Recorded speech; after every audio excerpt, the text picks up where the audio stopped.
Previously on No Reserves Radio. Oh my God, Angelo! Come on, have some self-respect. The Eagles can't hurt you if you don't constantly pander to them. Here's the biggest indictment of Dame that I can say. Dame has been so off this year that Rehn went on live air and said Jalen Brunson deserved an all-star start over him. You are now Angelo Didululo. Do you think it is possible that the management of the Memphis Grizzlies are just buying into the reckless youth movement and they got rid of the one person in the locker room that probably was telling Ja to knock it off? Because he's taken advantage of me multiple times when I was younger. That sounded bad. Holy shit. Yeah, I think that's true. I think you're correct in that assessment.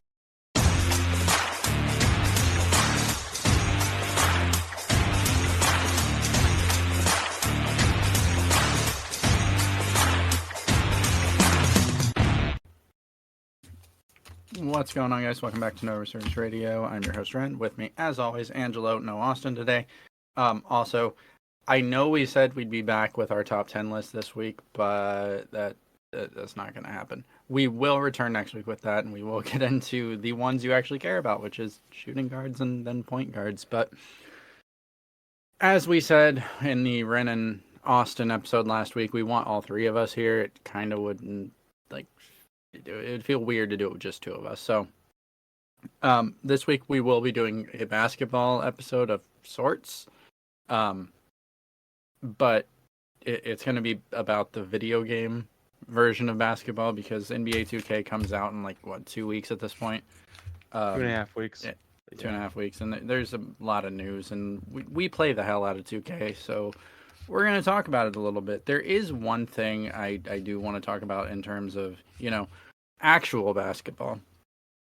I just kind of want to get your opinion on it because I feel like the NBA did it on purpose, and it's I don't know if you know, but the schedules got released today, right, for next season, or yesterday. It was today or yesterday. I don't remember. It's irrelevant.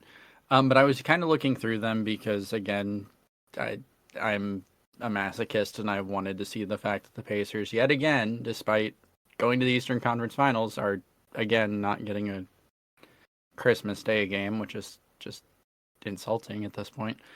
But I was looking through all of the games, right, just to get kind of a feel for next season. And it's really interesting that LeBron James' 40th birthday, first game he'll play in his 40s, is in Cleveland. Do you think the NBA did that on purpose? Oh, 100%. It kind of just comes across as forced. I'm about to say I refuse to admit anything other than that. It's in Cleveland too. I believe so. Yeah. No, that was on purpose. No. That was on purpose. Cleveland means a lot to LeBron. Yeah. I don't know. It's kind of weird to me that they would sit down to write the schedule for the 2024-2025 season and be like, oh, no, let's redo it. LeBron's birthday, he's got to be in Cleveland. Do you think it happened that way, or do you think they put that game in and then built the rest of the schedule around it? I think they put that game in. I think they knew. They knew beforehand. Well, regardless, that's the only thing I really wanted to talk about from the NBA this week. We're in a slow season. That's why we're doing top 10 lists. It's the off season and training camps haven't started yet. So what do you want from us? We'll get in, I want to go over the schedule breakdown at some point, but we'll do that when we're all here, and it'll be fun because there's a lot of interesting matchups. The Christmas Day games are questionable, to say the least. But yeah, NBA 2K25, it comes out in 2.5 weeks, 2 weeks if you pre-order, but you shouldn't be pre-ordering games at this point. Why?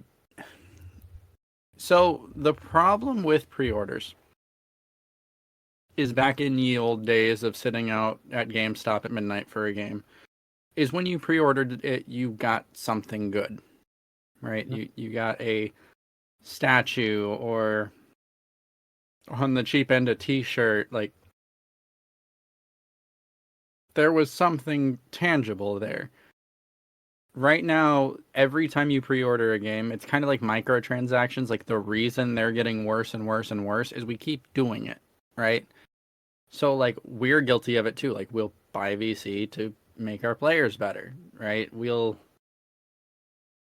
trying to think of another example of like predatory microtransactions because I don't have like inherently I don't have a problem with microtransactions, um, to an extent. VC on the other hand is it's completely predatory, and the reason the prices keep getting more and more expensive is because people keep buying it more and more. And so like I just think the Ultimate Team thing is the thing that's it's really that's yeah, what's driving it. because Because like you look at like Madden and it made $1 billion on yep, their currency alone. That's yep, insanity to me. yep. Um, like when you're talking about a game, right? And a game comes out and it does really well, and the developer says, "All right, we're going to make DLC and you're going to buy that DLC." I'm cool with that. It's an expansion on the game. It's Absolutely. content. It's literal Um, content. Yeah. but like making builds more and more expensive because last year certain builds cost like 500,000 VC, and Yep. I don't remember right off, but 250,000 is $50, right? $49.99. Yep. And it feels like it's just going to keep getting worse and worse and worse because people keep buying it. It's the same with pre-orders. Like, what do you get for pre-ordering the game this year? You get the game a couple days early. My team content and VC. Do you get VC for pre-ordering? I thought you just got Yep. VC based on the edition you bought. I'm about to say I'm pretty sure. Well, not for I pre-ordering. think If the you got a only certain edition, pre-order, it's yeah, 100,000 VC. yeah. But if you pre-order it, you just your reward for pre-ordering it is 2 days early. And Oh gosh. I'm pretty sure New Zealand doesn't work with that.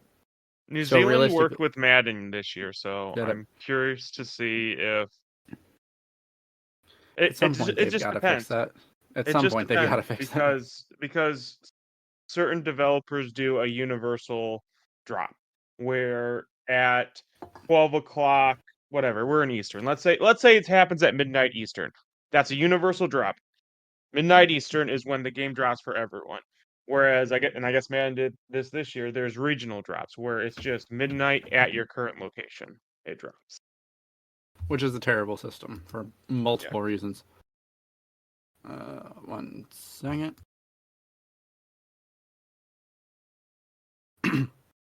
Sorry, had to cough, so I had to mute my mic. So that's what I'm kind of saying though, is like we shouldn't be pre-ordering a game just to play it early. That's weird to me because we used to get legitimate shit. There's nothing tangible you're getting. You're getting to play a game 2 days early. Great, cool, awesome. But you're playing the exact same game that people are going to be playing 2 days later. It's just a gimmick. Like if as stupid as it would be, it would be So more rewarding if you got like an in-game T-shirt to wear, I like I something. would make the argument in today's like environment that getting the game 2 days early is eons more valuable than getting free shit. And here's why. In the age we live in now, the game A is min-max to hell. Everyone is trying to figure out Right. what the most ideal build is. And two, content is now driven based on people getting the game before the game actually releases. Fair. So, in this environment, I would argue it is actually more valuable to release the game 2 days early than it is to give. No, I'm not saying pre-order. I'm just saying I could see the argument for it's more valuable to get the game early. I get that argument, but allow me to offer a rebuttal. So, is the game we're going to be playing October 9th or October 8th? September. No. No, is the game we're going to be playing October 8th even going to be the same game we play on September 8th. Probably Because not. right. So like Based on everything previous years, definitely not. Actually, go on. Sorry. right. That's what I'm saying. So like you get the game 2 days early to play the game that's going to get changed in a couple weeks. Congratulations, you learned a meta that doesn't exist yet. Right? Because at the start of the game, post pigs dominate. I've At said the start that of the game, shooting is multiple times. hard. At the That start is of a the game, common. That's a. But there's different reasons for that we can go into, but we'll go into it later. Go on. Sorry. so like, what is the benefit of learning the game 2 days early when one, let's be fucking real here. It's the same game with slight changes. Like there's some things that are going to be a little easier, some things that are going to be a little harder, but at the end of the What are day, you it's saying? You didn't buy the different ball physics that they? What? Not the physics. What was the engine they said they changed? The dribbling engine. You don't buy so that? I will talk about that because this might be the first time that they might have actually changed something um in relation to that. And we talked about it last year, right? When they introduced Pro Play, and like there was a noticeable difference. Like when you played the game, if you were not just doing the only 2 dribble moves that mattered, dribbling felt so much better this year than in previous years. The problem is, and we'll get into this with once we get to the my player section, once people figure out what works, everyone's going to do that, and that's a problem with us, not so much the game, because like Okay. So do you actually believe that? Because quite honestly, if you make something marginally more powerful than everything else, right. wouldn't it just be like stupid not to do it? Because I can't believe I'm going to go to fucking D&D, but in D&D, the warlock class, one of the problems with it is Eldritch Blast is just marginally better than everything else they get. Right. So it kind of feels like you're making a less ideal character to do what? To have more fun, but at the same time, there are engagements where you're going to get into where you might feel like you just cost your party more health, more resources because you didn't make it ideally. That's kind of the same thing going back to 2K. That's kind of the same thing. If you're going to talk about Right Stick Ripper again, if Right Stick Ripper was so powerful, that is on the game devs. That is not on the users exploiting that. I think it's a two-way street though, right? So like there's an old system, and I didn't think to even look for it. Why do I have two? What am I doing? There's an old system, like how they got ratings. And the problem is, like, if you look at the game, I don't have it. So the game is balanced based on NBA players, right? Sure.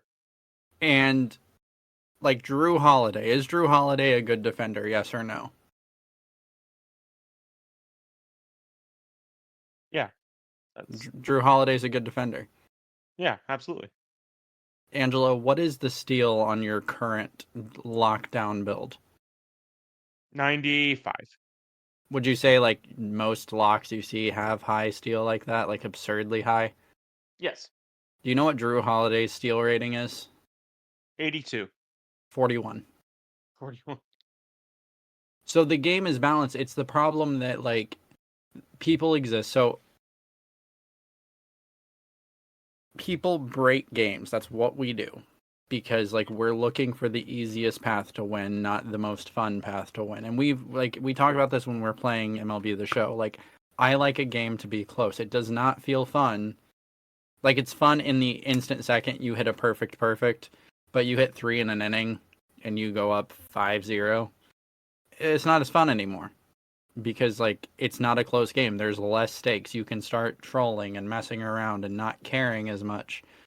Um, and it's just not as fun of a game. The most fun I have in 2K is when it's like a 68-69 game and like it goes down to the last shot.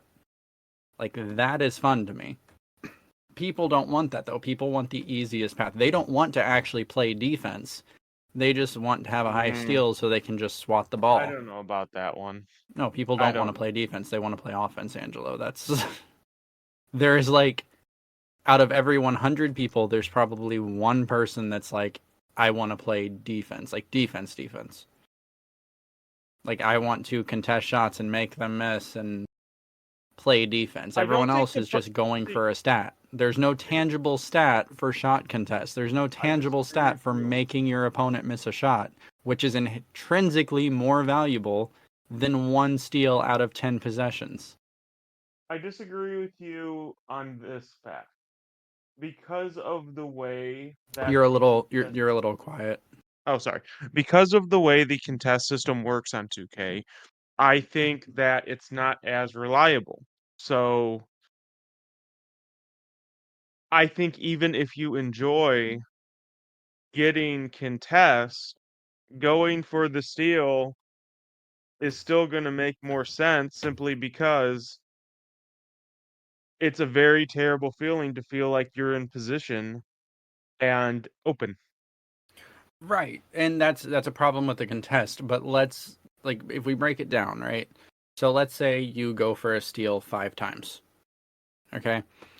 And one time you get a steal, 3 times nothing, or 2 times nothing happens, 1 time you get blown by, and 1 time you mistime your steal and you leave your guy wide open.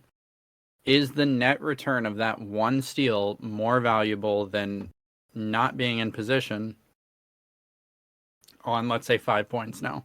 You stopped one play because you got a steal. Or one play because you got an animation where you deflected the ball out of their hands and then they got it back. But the times you're out of position because you're going for steals, is that intrinsically more valuable because you got one steal that one time? But Yes. people don't want to actually. No, it's not. That's Yes, stopping it is. one play. No, it's not. Yes, it is. No, it's not. Maybe not in real life basketball, but in the context of 2K, Even on yes. 2K, even on 2K, because in the situation Yes, I it just is. gave, you stopped one basket, right? Yep. The rest of the outcome after that is irrelevant, right? You've stopped one basket. Yes. You got blown by for 2 and you left someone open for 3. So what's your net points here? It's +5. It's not more valuable. Right, but here's the thing. You're arguing as if rotations don't exist, as if zone doesn't exist, and as if they're always going to hit those shots. That's not necessarily always the case. On top of that, that not only with the steal did you not you prevented them from doing another action altogether with the steal. There's more likely a chance you're going to score on the other end because defenses don't prepare for turnover. Or yeah, defenses do not prepare for turnovers. Right. They but don't prepare for their point guard turning the ball over, or shooting guard or whatever. Right. But when you go for the steal and you get blown by, that steal you got is now irrelevant because the outcome No, of it's not. if you just stayed in front of your guy is better probability than you got blown by or you left an open 3 because you were in an animation.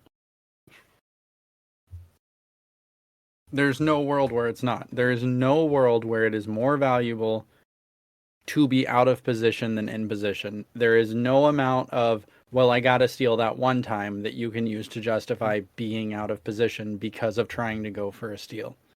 Here's 0. another thing that Zip. you don't take into account.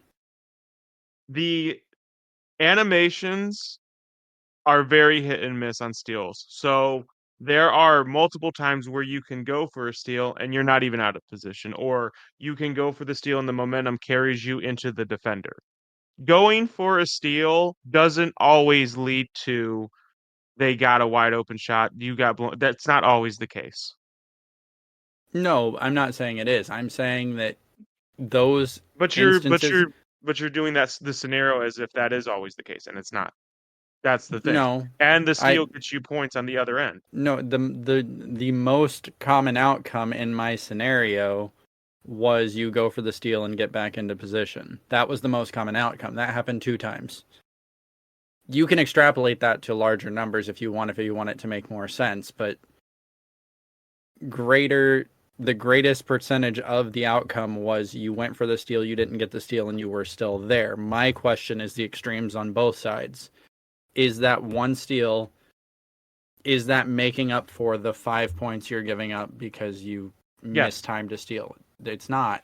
Yes, because you're taking away 2 points from them, and you're giving yourself a much, much higher probability that you're going to hit a 3 or a 2 on the other end. So yes, Right. yes, it So does. so even then, let's go for the gusto here and say you hit a 3 on the other end. Yep. They are still 2 points ahead of you in this No. outcome. They're not, Yes, they are because they because still had a possession where they were literally not allowed to do anything else. but they also had a possession where they scored a 2 because they blew by you, and they had a 3 because you left them open because you went for a lane steal and were out of position. That is the scenario I gave.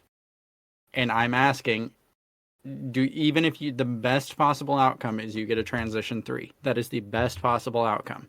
You are still down a net 2 points. Full stop. There is no, yeah, but you stopped them on this possession. It doesn't matter. We're talking about basketball Yes, as a it game does. of miles. No, it But doesn't. you're not If that playing game, basketball, you're if playing 2K. but if that game ends with them having a 1 point lead when you could have stayed in front of the guy that one time and stopped that basket, How do you know if you stayed in front of him, you would have stopped the basket? you don't, but you have a Ex- better chance Exactly. than if you're out of position. Regardless, Right Stick Ripper is gone because 2K looked at it and said, yeah, this shit is broken. Everyone in the world that wasn't someone that thought they were playing defense because the badge was doing it for them, was like, yeah, that's a terrible idea. Let's get rid of that. And they did, but we'll talk more about that later. So I'm gonna go through the courtside reports that are out so far. We'll start with the W because I feel like that's the one no one cares about as much. There's really not any changes. It's just the W. There is a new, I guess it's new. I don't know. I never played the W. The W online, where you play with your created star in a 3 versus 3 online game. Now, I'm actually kind of interested in trying this. Just because like the stipulations of the builder on the W are a lot more lenient, so you can kind of actually make your all-time great build. Because with the builder with my player, you have to be bad at something. You can't be amazing at everything because that would be terrible for balance. But in the W, you can actually make a 99 overall that is a 99 overall. So if you're into that kind of thing, give it a shot. But it is only 3-on-3, which is kind of strange to me.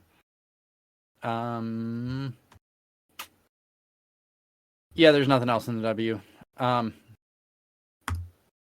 My NBA and my Here's GM. my thing. Oh, God. Why wouldn't they integrate the W, like making a W player into just regular online play? And Do you just want make the it so that they basically can't dunk, but they can put those attributes into other places. honest to God answer, or do you want the I like want the answer you want to give. the rainbows and butterflies answer? The reason is the 2K community is probably the most toxic community in the history of video games. I don't know about that one, Chief, but It's definitely up there. I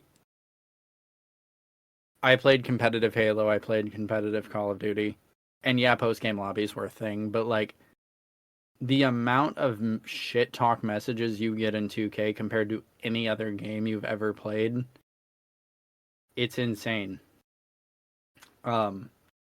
And like there's also a lot of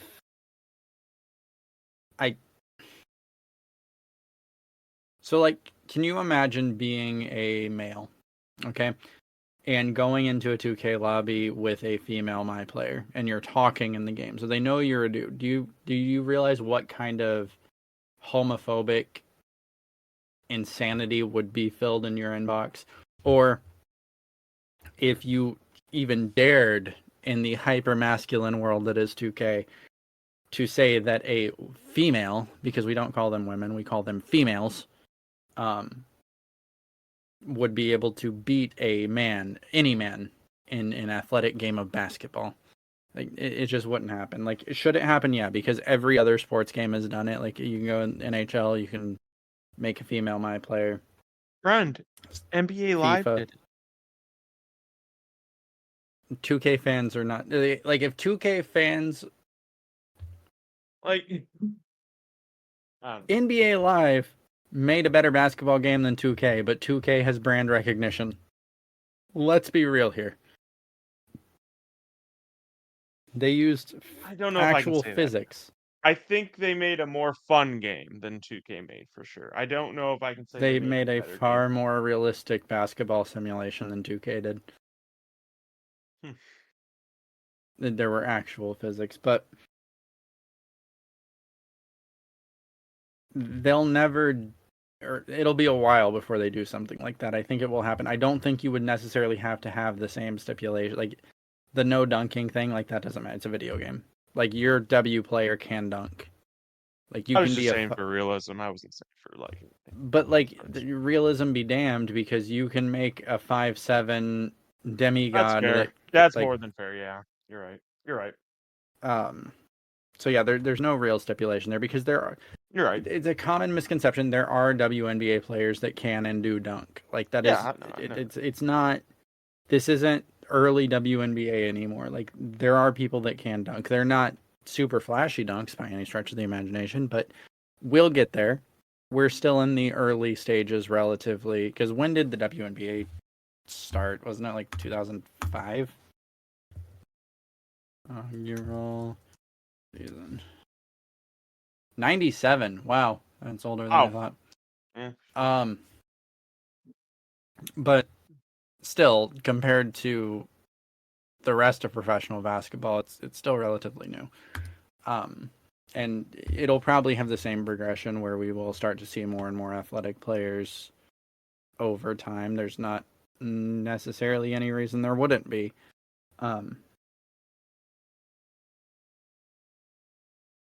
But yeah, that's largely the reason you won't see WNBA or WNBA created players in, like, the city, just because the 2K community is too childish to do it, essentially. Because you'd have, like,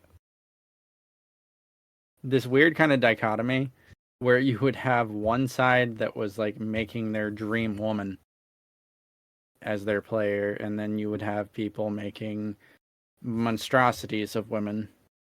And then, like, I can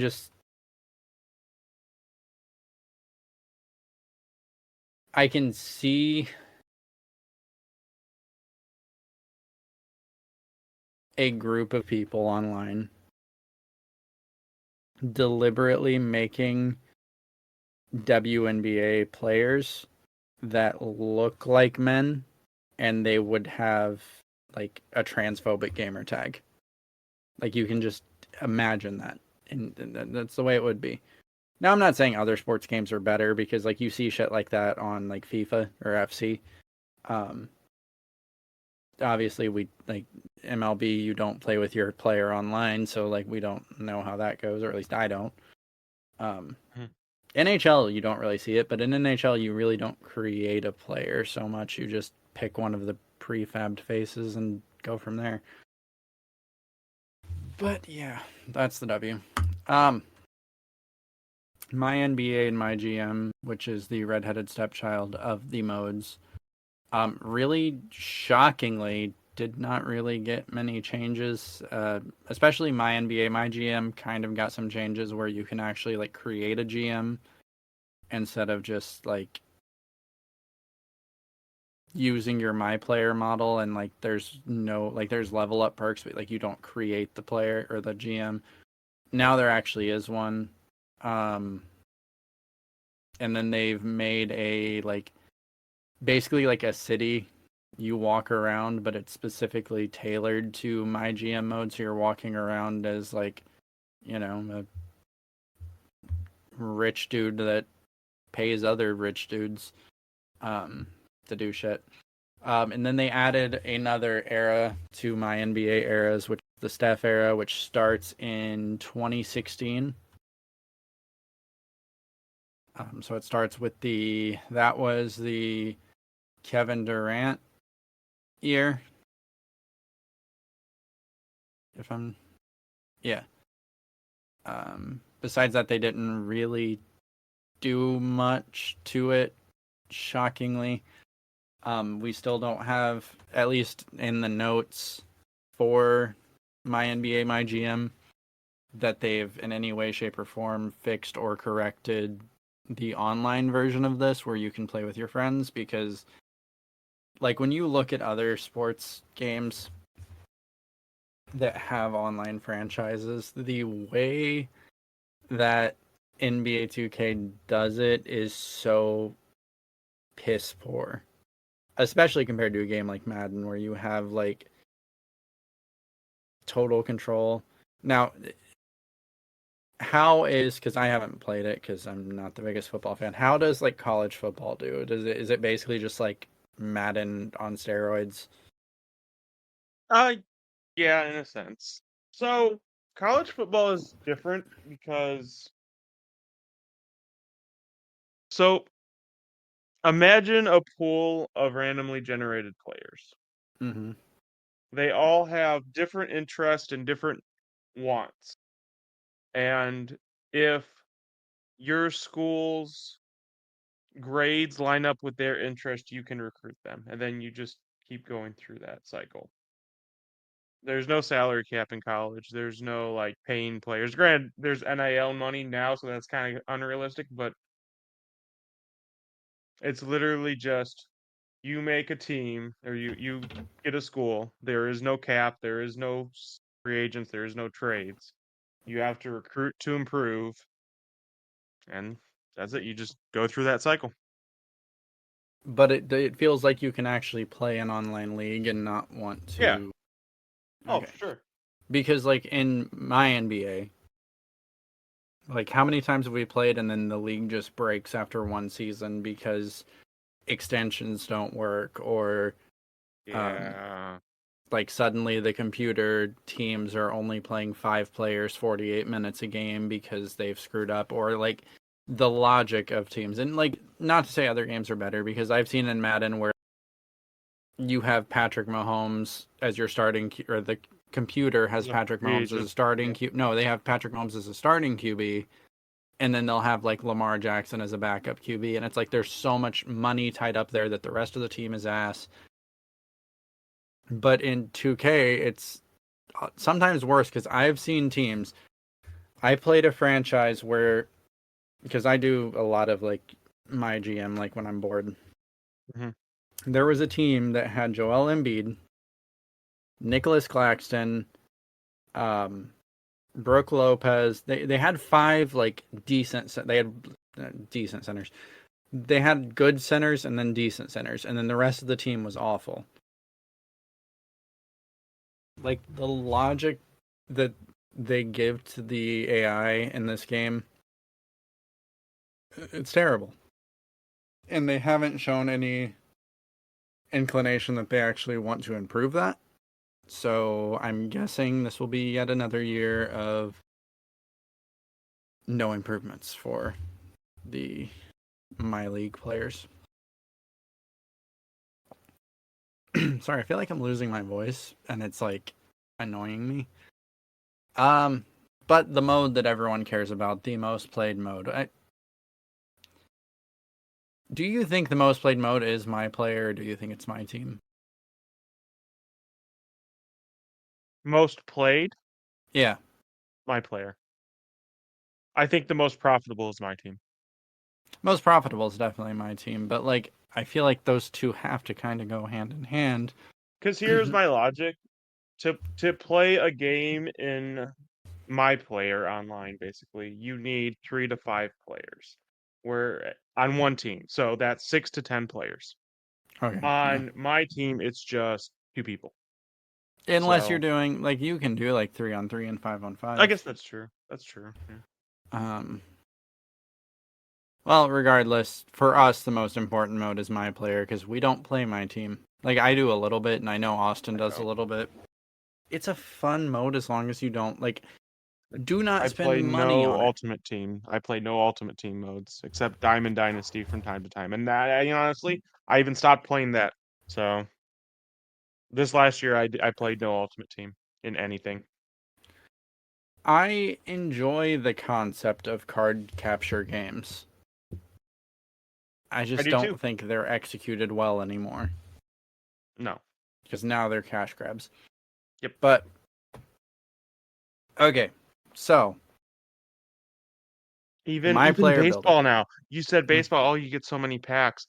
A lot of the cards that were good at the start of the year were behind packs you had to pay for. You couldn't earn them.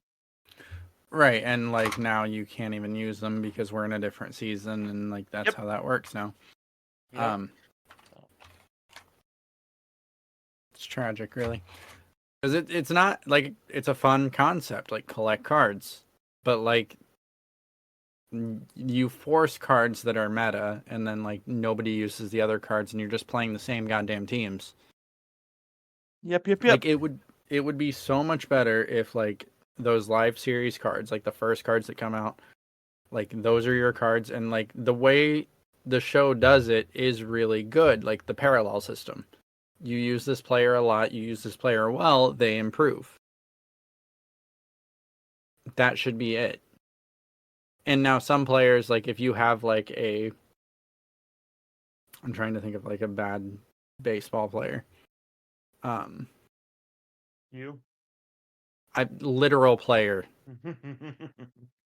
um. Um, God, let's see. Let's go with I'm thinking of someone really, really bad. yeah, like not like the worst player on a team that's like a Adam consistent player. Macy. So Adam Macy. With the Royce. There you go. So we'll just stick with the Royals. So if you use Adam Macy really well, his progression should be great. Like if you get to that level 5 parallel, it should be like a 90, right? Whereas like sticking with the Royals, like a Bobby Witt Jr.,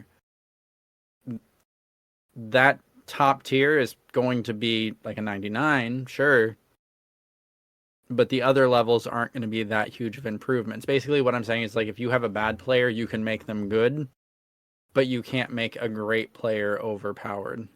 Like have a competitive balance. I know it's crazy to be like, oh, we should make a game fun to play instead of just who's the cheesiest players to use, but again, people are dumb. Like I remember back in the day, back when we used to play video games because they were fun, even when it was competitive, we were competitive in a fun way. You weren't just trying to like, oh, if you go to this wall and like in Halo, like, oh, if I run through this wall, the other team can't shoot me. Like that shit never happened. Because we didn't care about winning so much that we would sacrifice our enjoyment. There's no enjoyment in doing the easiest thing. There's just the dopamine that you won. But I would rather have fun throughout the game and then the dopamine that I won than keep doing the same thing over and over and over again. I digress. Freelance offense is dead. So my player builder. My career starts building your my player, blah blah blah, you know how this goes. So they brought back community builds that no one's going to use, and they brought back player builds that nobody's going to use. And they have a whole paragraph on both of these, but nobody uses those. Everyone creates their own build because if you are a floor general point guard and you want high passing, you don't give a shit about your post control and strength.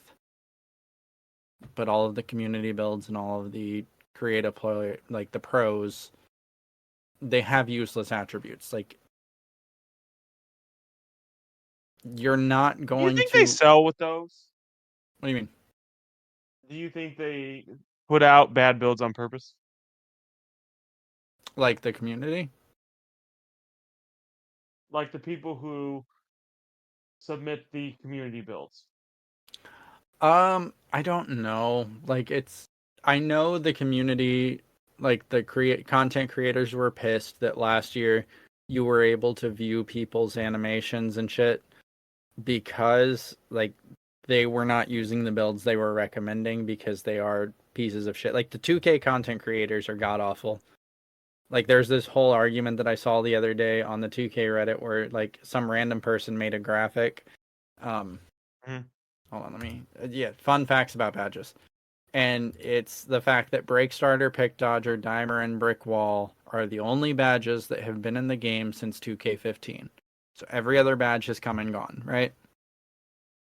And he has a watermark on it, and people were like, "Oh, shitty people have watermarks on it," and it's like it's completely fair because if you don't have the watermark on it, Shakedown is just gonna take it and post it on his Instagram that he had this idea because it's kind of an interesting thought. Like, what badges have been in the game this long?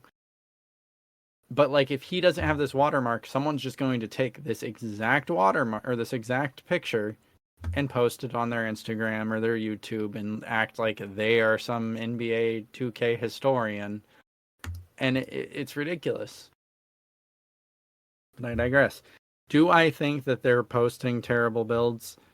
Yes. Do I think they're doing it to sandbag people? No. I just Why think do they're you? terrible builds.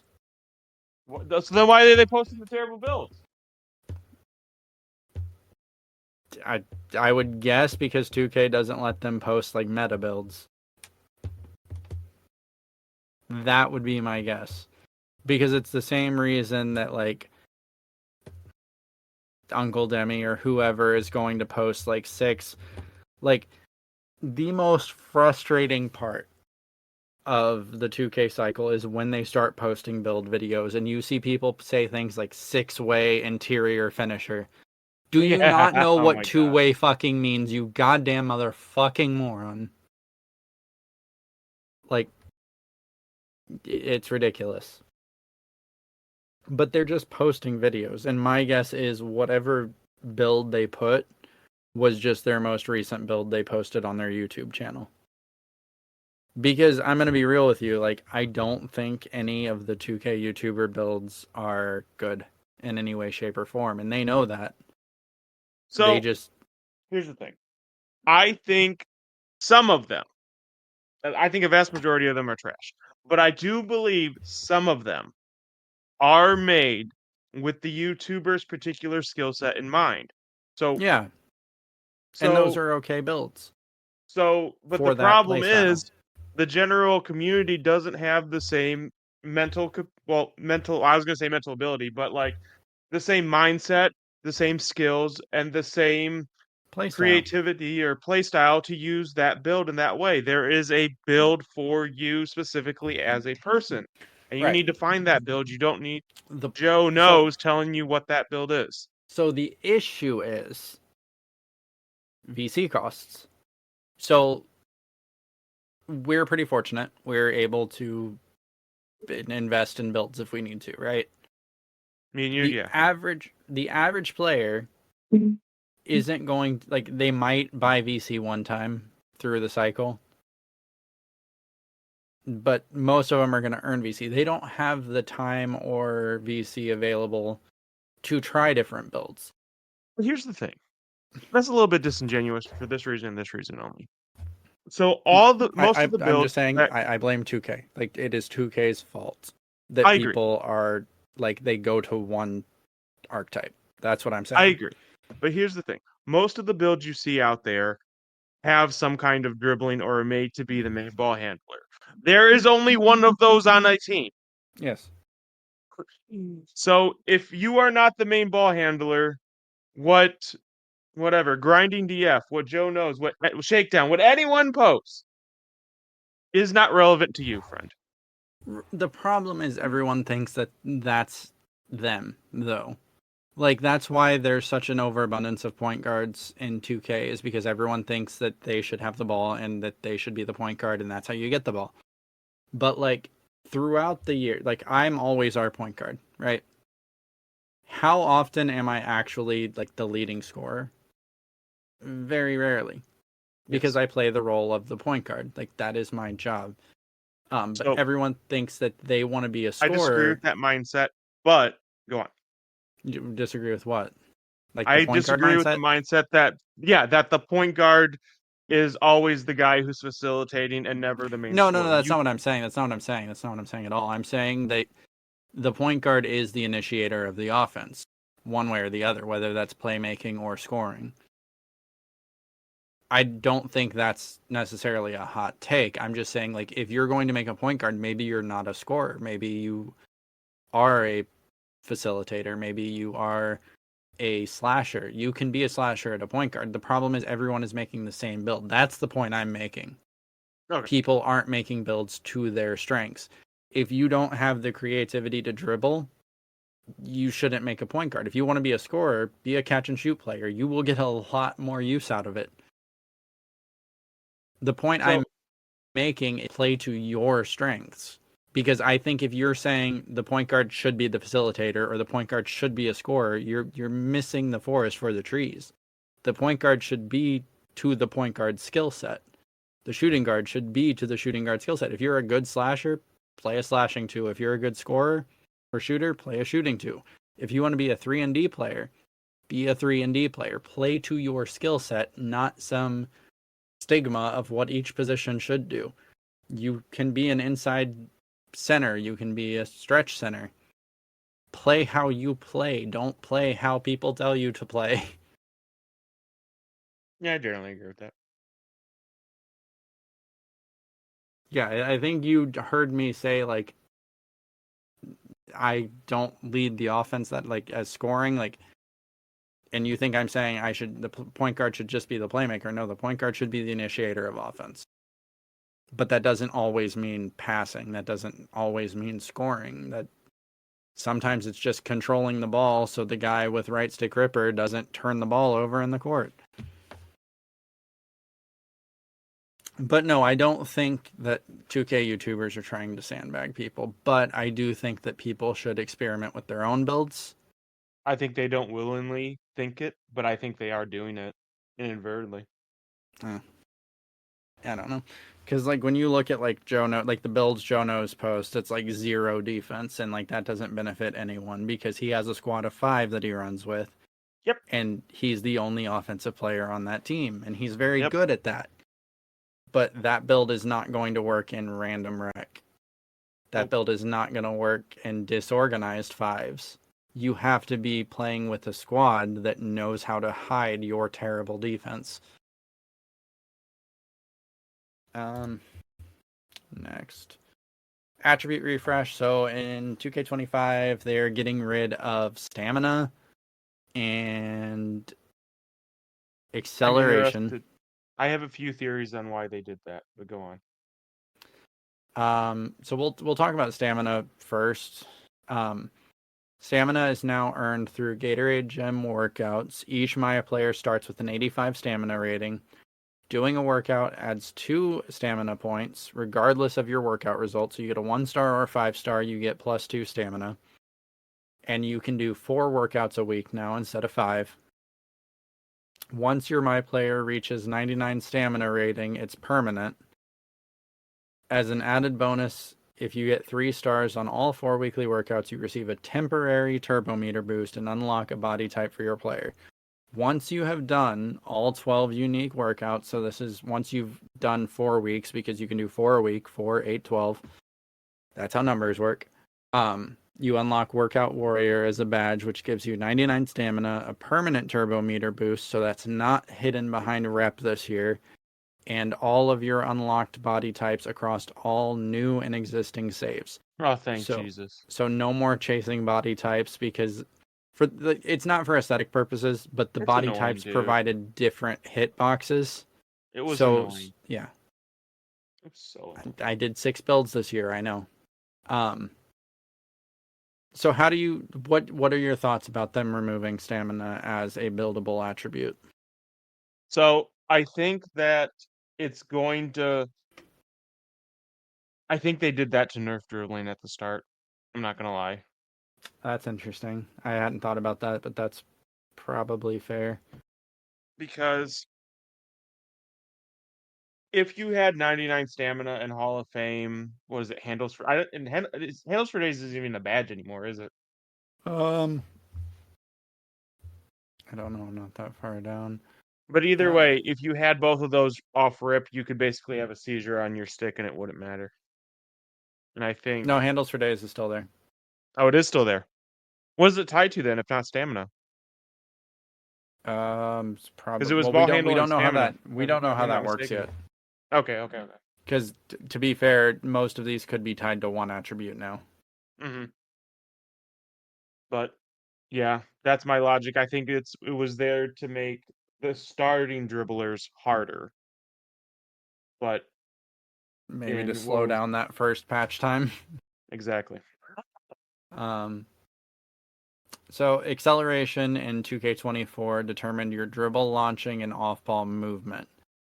Hmm? If you're unaware, in 2K24, if you made a build with high speed with ball, it was useless except for animations because your speed with ball was entirely determined by your acceleration.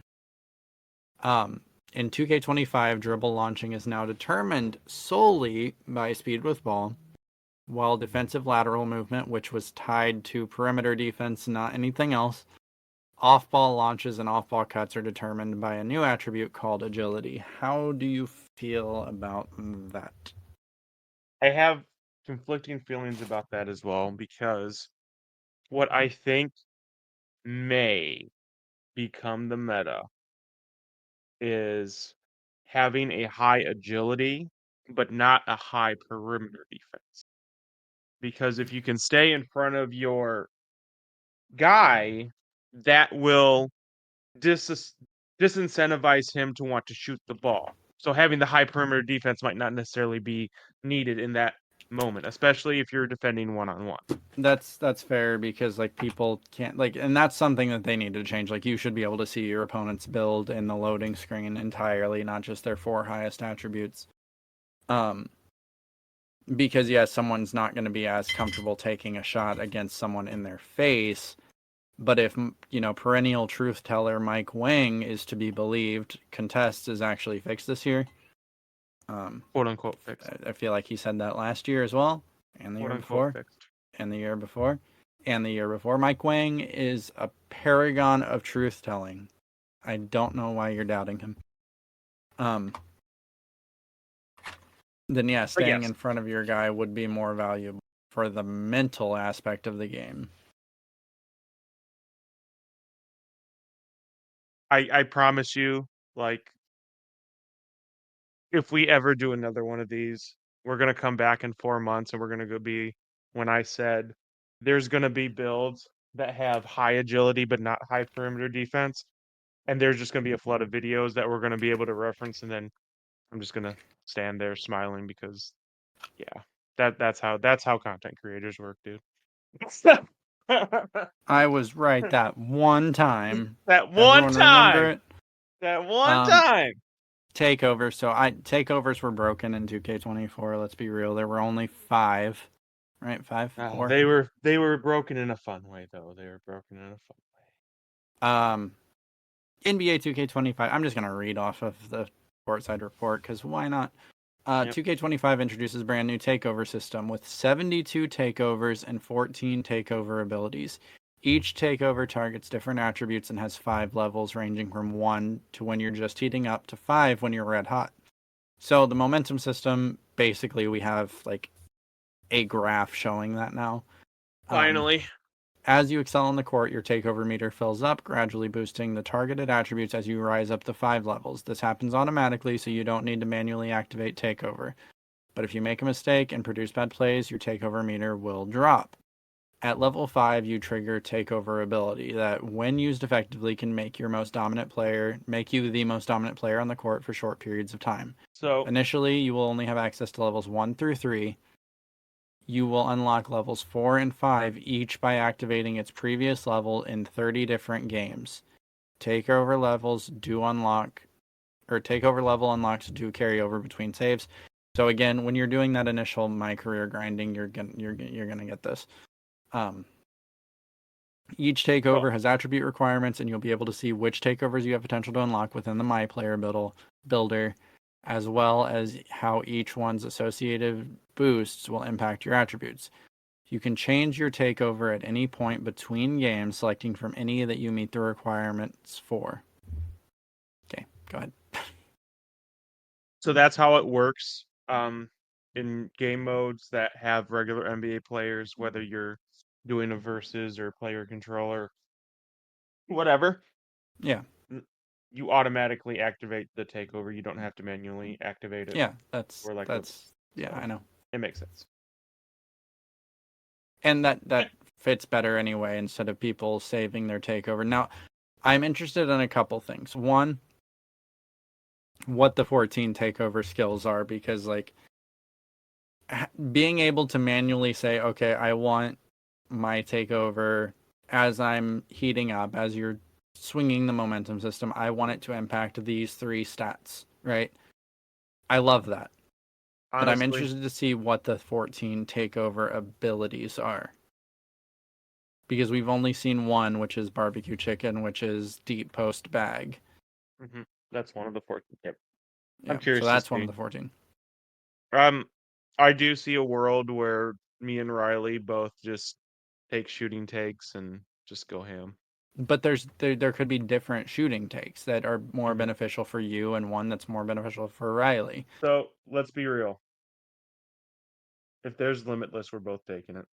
Probably, yeah. Um, Just say.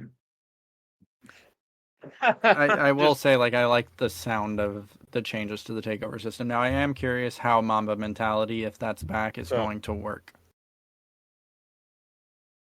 Do you get 2 of those? Oh, that would be interesting. That's what I'm wondering. I can't imagine so because they automatically activate. So like, I don't know. Find out in 2 weeks. Badges, always a hot button issue. So they Oh, here we removed go. 50 badges from Yeah. 2K. So The there are hell. only 40 badges in 2K25. Similar to takeovers, each badge has unique attribute requirements. When you're building your My Player, you'll be able to see which badges you have the potential to unlock. These 40 badges are split across 2 tiers determined by your My Player's height. My Player badges are progressed by activating each badge in games. No change there.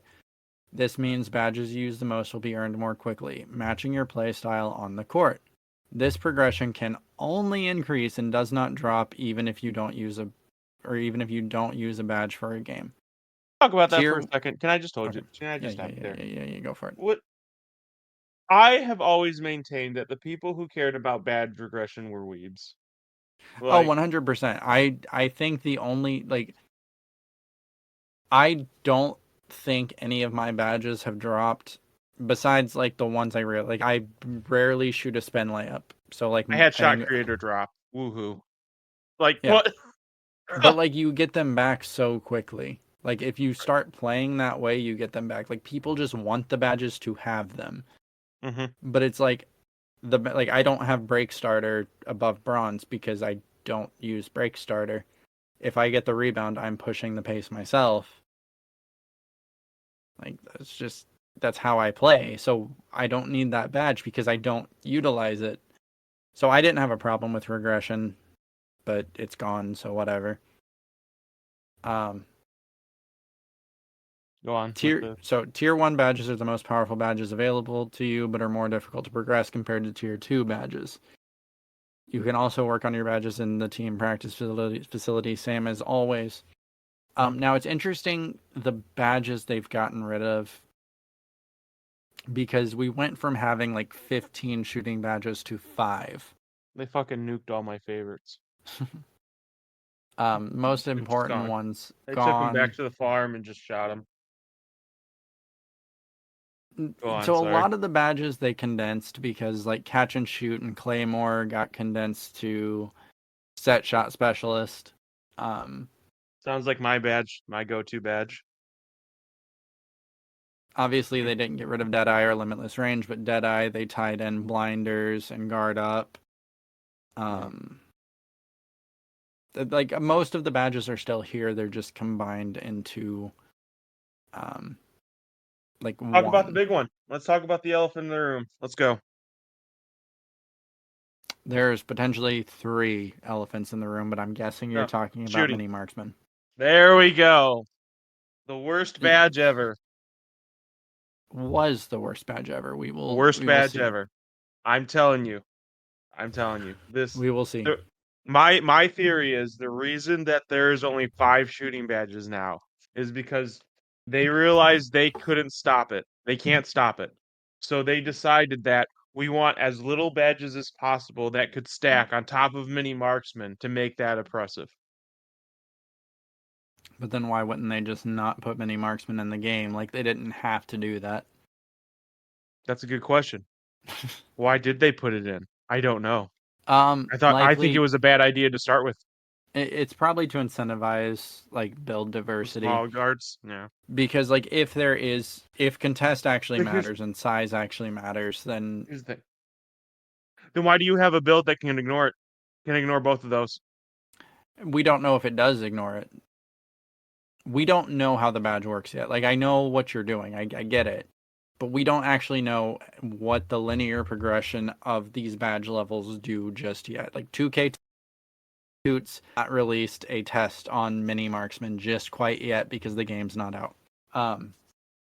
For all we know, like, it might make a 50% contest a 25% contest instead.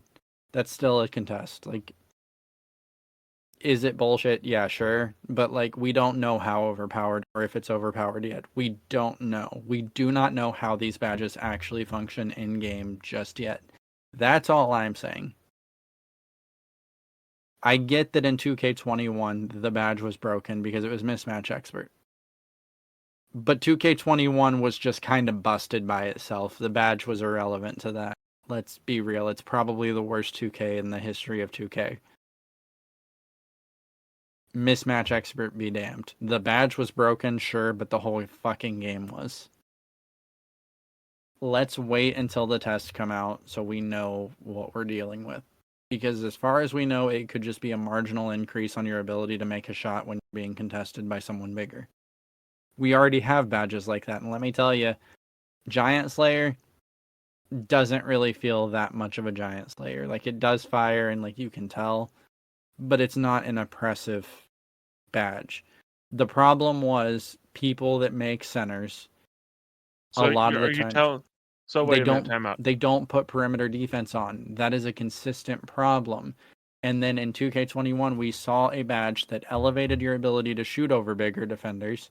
And then those bigger defenders also had no fucking perimeter defense because they put everything into goddamn motherfucking steel. What I'm saying, put attributes in perimeter defense before steel. It is more important. So, are you saying there was never a time, there have not been multiple times a game where you take a layup up and it looks like 3 defenders are in your vicinity and you got an open? You're saying that doesn't happen with Giant Slayer? God, no. God, no. Oh, We can start keeping track of it because I don't think about that, but no. No, if someone's there, they contest. So we'll see, like, how it plays out, because I don't think it's honest for us to say, oh, this isn't going to work when we have no idea what the linear progression is. Like, we just don't. The bigger problem with Mismatch Expert is the fact that people don't put perimeter defense into their builds. Like, if you go look, like, let's hold on. Type build into search. Posted 1 hour by a dude on the 2K Reddit. Good build or not? Why so are this you is going to Reddit? No, because I'm making a point of the actual fucking problem. This is the first build that comes up when I typed First build. problem Okay? is No. you went to Let me Reddit. talk. That was the first Let problem. me talk. I typed build. This is the first one that comes up. Right? It's a point guard. 6'3", 198 pounds. 89 steal, 75 perimeter defense.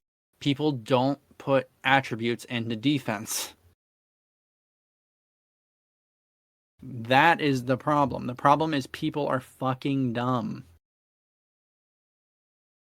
Small forward build. So Steel is his highest defensive attribute. What a shock. so just curious. So Uh-huh. you want the 7 foot bigs to invest in perimeter defense? That's what you're saying? In the generation of 5-out offense, yeah, they should probably have a little bit. Just a little bit. I'm not saying they need 99. I'm saying people don't invest in perimeter defense at all.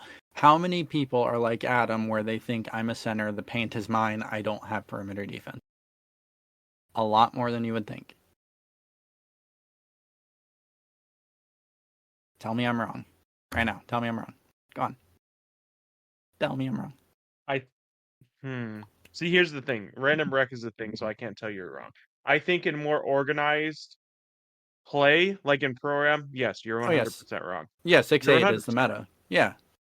You run So, small ball. It's 6'6 to but 6'8 for the everybody. problem is, like, when you make a generalized statement like that, you combine the people who are playing program and the people who are playing organized with the morons. So, like,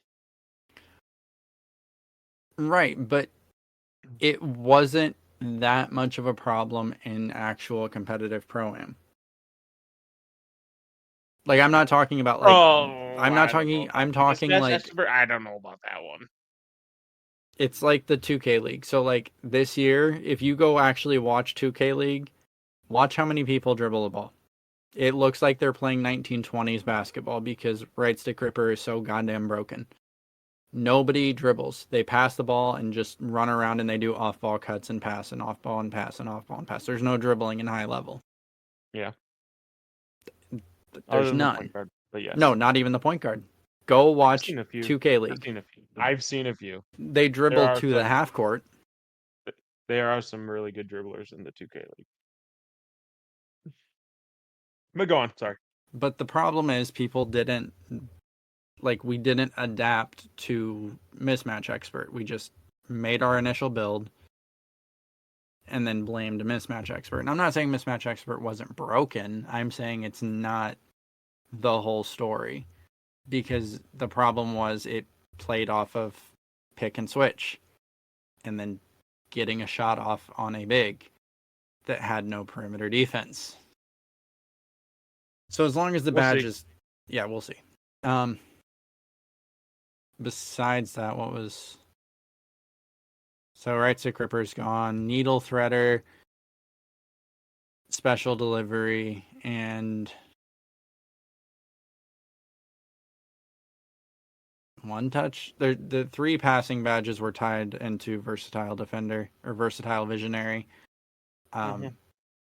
We're down to only 1, 2, 3, 4, 5, 6, 7, 8, and 9 playmaking badges. I don't know how many there were. There's also a new level for badges. So previously you have bronze, silver, gold, Hall of Fame. That's what it's been for like the last decade and a half. They're adding a new one, which is legend, which we have Do you want thoughts to talk on. about that? Yeah, Okay. I mean we can. So, I sent you a thing earlier. I don't know if this is confirmed, but it appears as though the attribute requirements for each badge has also been increased. Which it should So, be. yeah, I agree with that. So my theory is that legend badges will actually be more effective than current Hall of Fame badges. I think they will be. But I don't know how much that's going to be tied into the badge and how much that's going to be tied into the attribute having to be hired off rip. Well, that's a beautiful thing. They don't have to see. Me personally, 2K24, I think badges are more important than attributes. Oh, for Now, sure. if they make the highest tier badges equipped to the highest attributes, then it's going to be a lot harder to discern whether it's the badge doing the work or it's the attribute. So they don't have to make that call on that. So that's fair. Yeah. I mean, I'm excited for a new badge level. I think it's been kind of stale. Like I'm having curious to see if increasing the bottom like that will make do-it-alls a lot more nerfed, or if people will still figure it out with like bronze and silver badges instead of like silver and gold badges. I think it'll be a combination of both. I think that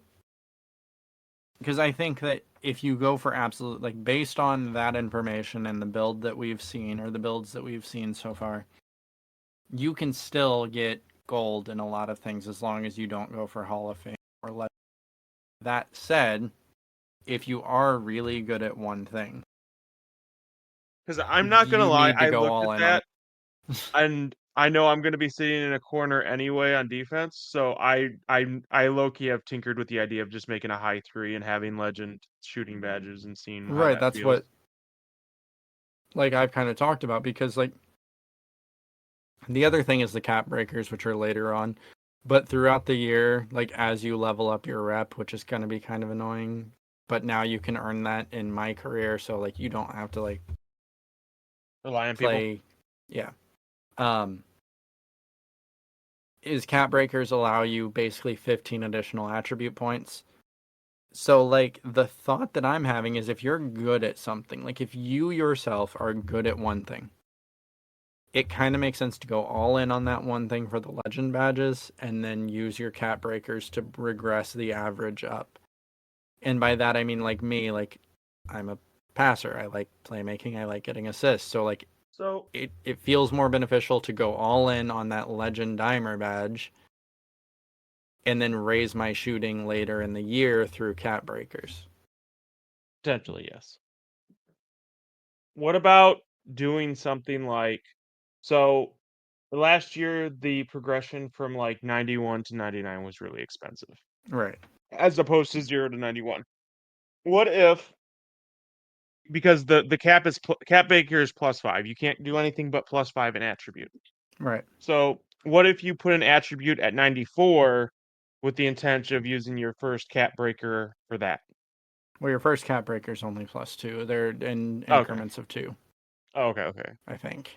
So I then you think. would need to Let me do read. 2 2 2 2 2 1, but 2 2 2. Um,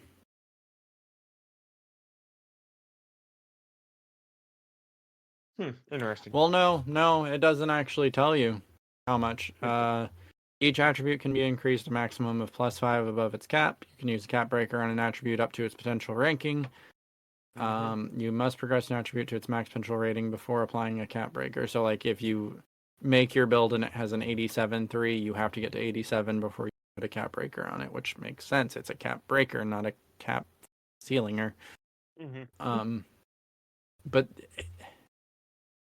I don't know. Like, I'm interested in how this plays out total, because Yeah. like later in the year, like as we get to the right now, all of your cap breakers are going to be unlocked for any new build you make, so that's going to potentially change how you make your second or third or fourth build if you go that far. Right.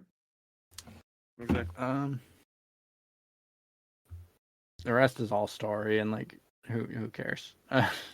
Who cares? Like, let's be real, like this story's kind of ass. Because it's all stuff like, how do we make your my player actually feel like one of the greatest of all time? And This might be a their hot take, but I think dynasty badges. I really think they need to separate the my player with the online modes. I don't think that's a hot take. I think that's pretty valid. I think most people feel that way, like, because like when you make a my player for your my player, and like you're coming in and they're like, oh, this is the best prospect since Michael Jordan, 60 and overall. then it's like it's 60 overall. And then like even when you hit your max rating, like my floor general, greatest player of all time allegedly, can't shoot from 15 feet out. Like there needs to be a separation, because like I get they're trying to mask it by saying that like now, like last year it was the GOAT skills, where like if you do 3 jump shot threes, all your attributes go up. Like now it's like you equip badges, and it boosts all of your ratings in those badges. So like you'll go into the game at a 99, a true 99, instead of like if you go make any of your builds as a player and put them into like a my league, they're like 78s overall because we can't actually make true 99s, which is important for balance. But I feel like they just need to do like the NHL or the FIFA route where you just see your actual overall. Like, who fucking cares? You're not a 99. Cool. Because like in FIFA, like the highest, if you're a goalie, you can get like a 97. But if you're like a striker, you're gonna get an 88, an 89 maybe. NHL, back when we could actually like make players instead of like how it is now, like the most we could get was I think an 87. And that's fine. Like balance is important in a game. If everyone can do everything, there's no chess being played. There's no trying to outmaneuver your offense. Like it's just everyone can do everything, and that's boring as hell. That's why I don't play the like all-star team up shit you guys do. But in order to separate the two, but at the same time, like I don't want it separated because I can just grind my career and be done with it, and then never have to worry about using my badges unless I want to. So what are your thoughts about 2K25? Like in general, like how are you feeling? Are you feeling like optimistic in any way because like the changes no. Absolutely not. Oh, okay. Absolutely not. I'm not gonna lie. This might be the least hype I've been for 2K. Really? Yeah, for sure. I think it's probably the most I've been, and that's just because like we played 2K24 this year. Like 2K23, we stopped playing after a couple months, and then we went back to it, and then we quit, and then we went back to it. We played consistently 2K24 throughout the year. Yeah. And like that's probably because we actually finally have a consistent 5. For sure. But like I feel like they finally invested in next gen. Like the physics engine, we talked about it a little bit earlier. Like the dribbling actually doesn't look like the ball is magnetized to your player's body. They've fixed a lot of the balancing issues, at least on face value. Like right stick gripper being gone is going to do wonders for offense and defense. Players will actually have to play defense for once in their goddamn lives. And like someone that knows how to dribble isn't going to get ripped every 5 seconds because they dared to try to dribble. So, I don't know. This is probably the most excited I've been for a 2K just because we have a consistent 5 finally. And like they've made changes to the game that I think are going to benefit me personally. And I care about what benefits me. That is more than fair. What are you most excited for, if anything, about this 2K? Is it legend badges? If they are legendary? Yeah, I want to see legend badge. It is probably that. I think that's fair. Because I do think if they do the legend badges right, that could put more of an emphasis on specialty builds. Yeah. Instead of everyone trying to make builds that can do everything, having that evolve into the meta where, yeah, I mean, that's basically like a more extreme version of what we have right now. But if you want to be a legitimate lock, it sounds like you're not going to be as great of a shooter as we have now. Mm-hmm. So I don't know. We'll see how that all plays out. Like I said, 2.5 weeks. By the time this video, or this, I always call these fucking videos. By the time this episode drops, it'll be 2 weeks exactly, I think. So, I don't know. Like I said, I'm pretty excited for it. I think the changes are decent.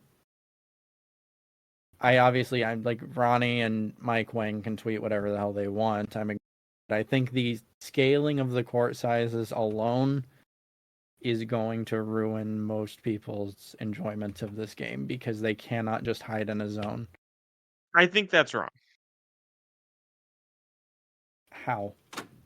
So there's going to be multiple aspects to it. So first things first, you think that 2-3 zone is dead. 2-3 zone is definitely not dead. The thing that made it's less effective. I can't deny that. It's less effective. But the allure of 2-3 zone is not that it was a good zone to run. It's that it's simple and it's very, very, very easy to place blame on someone. If a shot is wide open in the left corner, you know who to blame. If it's in the paint, you know who to blame. If it's in the right corner, you know who to blame. In the 2K League, even with the higher course, we still saw zone. It was just a 3-2 zone instead of a 2-3 zone. So, I do think the better teams will go for a 3-2 zone or man, depending on how they're built. But with that said, when we do rec most of the time, I do think 2-3 zone will be prevalent in rec because it is comfortable, it is easy, and it is, like I said, it's easy to place blame based on where the shot went up at. It's worth noting that even the 2K League courts from 2K24 they're the same size, but the player models themselves are smaller. So the court is going to feel even bigger than the 2K League courts, just for reference. Then we will see. Because you realize that part of it was the court size, the other part was the player scaling. Someone that was 7 foot in the game, their model was actually compared to the floor like 7'5". Like a 6 foot player was like 6'5", 6'4". That was the problem. Players were too big. And the court was too small. Now we've got the larger court, and the players are actually sized the way they should be. There's going to be space for days, is what you're saying. There's going to be space for days. So I think that we'll see a return of slashers, because you remember like 2K17 when like slashers went off? Mm-hmm. I think that's going to be the early meta. Well, time out though. Isn't 2K? I think the reason in 2K17, the reason wasn't that the year of the two-way fucking slasher who could shoot with the 25-3. I think that's more because you could shoot with the 25-3 than that slashers were going on. Well, yeah, but like for the next like 2 years, slashers were going off. Like there was like a really like focus because 3-point shooting took over and 2K didn't, because that was after like the Steph Curry revolution. Mm-hmm. And like that was all people were doing, but like shooting was so broken that 2K kind of overcorrected and made slashers ridiculously overpowered. And I just kind of think that we're going to, not for the entire cycle of the game, but I think at the start of the game, slashing is going to be amazing. Gotcha. In a not good way. Just because there's so much space. I guess I did get a capture card to record our games, so we'll see. I haven't tried setting it up yet, but we'll see. And you've got 2.5 weeks. Keep saying that. Really, probably like closer to 3 weeks, because we'll grind first, and not Adam. Adam won't grind. Adam will roll up into rec with a 90 or probably an 85 overall. No, he won't grind it. He'll be an 85. Yeah, sure. Unless like they got rid of like capping, like that's possible too. Like there's a lot of things we don't know. Anything else? As far as 2K goes, no, that's all I got. I would like to discuss the Disney episode. You guys did really good. Yeah, thank you. Basically took, if I'm not mistaken, I haven't been in the recording studio for the better part of 2 weeks. Yeah, so you took a little break. I did take a little break, but I do like that worked out well though, because it's not feasible for me to be in every episode and do everything all the time. Yeah, I think finding something that Austin's able to like talk about, because like there's a lot of that episode where he just took charge, which is not something Austin normally does in our episodes, whether that's on this or when he does pop into the football podcast. Like it added a different dynamic that we haven't had in any of the other, because Austin is not like me, you, or Alex. So to have that kind of breath of fresh air where he's leading the charge definitely helped. It also helped that it's 100%. something that Austin and I can talk about for hours on end and always be able to continue talking about. We do And want to yet do a another follow-up. thing, yeah, you guys should do a follow-up, and it's yet another thing that I brought up in the uh whatever it was, the year in review that came to fruition. Yeah. I think it's a good idea, not as like a consistent thing. If you're a fan of Disney, go check out our episode last week. But I think it is something we can do like regularly, not super regularly, just because like that's a lot for Austin's schedule. Hell, we can barely get him on for the basketball episode right now. But The football being doing 2 a week might be harder to accomplish with my schedule if it's yeah, going to because your change, but we'll schedule's see. potentially changing. Yeah. But we'll Yeah. we'll In see. fact, We'll in play it fact, by I ear. was just working overtime. I was working overtime this week, and Alex was like, "Yeah, you're getting off too late." I was like, "Oh crap!" Well, that's why we didn't have an episode this week for football. But everything should be back to normal starting this coming week. And we'll play it by ear. But I do think that Yep. that's something that we could throw in occasionally. I think the pop culture episodes in general are a great idea. And I do. the I agree. idea is like, because that's a pop culture like episode that's just Austin and I. Like we don't need an Angelo or an Alex there. But like if we did like a pop culture WrestleMania, because let's be real, that is more pop culture than it is anything else. Yeah, it is. The That's a WrestleMania you and Alex encompasses thing. everything. Yep. Yeah, that's you, Alex, and Adam occasionally. Like, I think the idea of pop culture would benefit us because it's just who wants to record an episode this week. All right, here's the topic. Like, if it's like a Marvel movie or like a movie review, that's all of us. Like, any of us can be there. So that's a glimpse into the future of No Reserves content. If you see that pop culture tag before, who knows who you're getting to even host it? Because who knows? Maybe there will one day be an episode that's just Austin and Alex. Wouldn't that be entertaining? That would be crazy. Yeah. But it's possible with No Reserves pop culture. I don't know what the fuck they'd talk about, but hey, Always possible and no reserves. it's Radio. always possible in No Reserves. Anything else? I got nothing. All right. Hey guys, if you like what we do here, do all the things, follow, comment, like, subscribe, whatever the platform lets you do. Follow us on No Reserves at social, or follow us on social media at No Reserves. Good job, buddy. Yeah, thank you. It's been a long 28 hours. Join us here next Sunday. We will be back with our top 10 list. I don't care if it's just me doing a top 10 list. We will be back. We will continue that.